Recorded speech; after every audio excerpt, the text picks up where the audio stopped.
dulce și duioasă mamă, adesea încerc să te alin, când văd că te cuprinde o teamă și-n jurul tău există chin.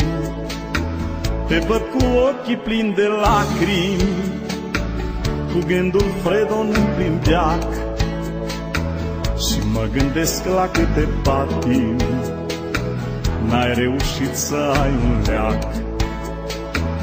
Tu ești o stea din carul mare, ce nu-și găsește în locul ei, și de atâta supărare ai revenit printre femei. Să-i dai, Doamne, sănătate, cât pe pământ va mai trăi,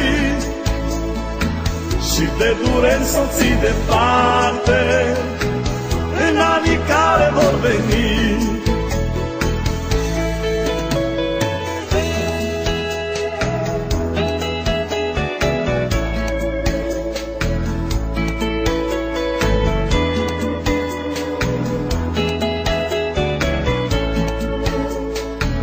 Te văd mereu pierzând putere, încet, încet le pierzi pe toate.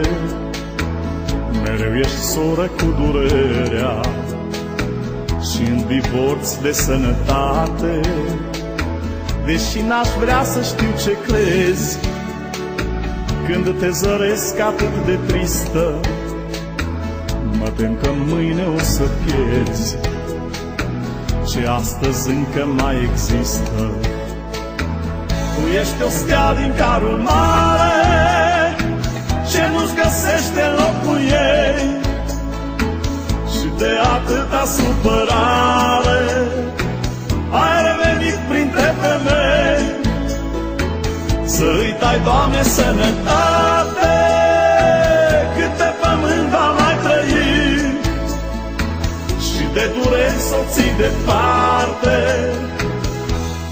în anii care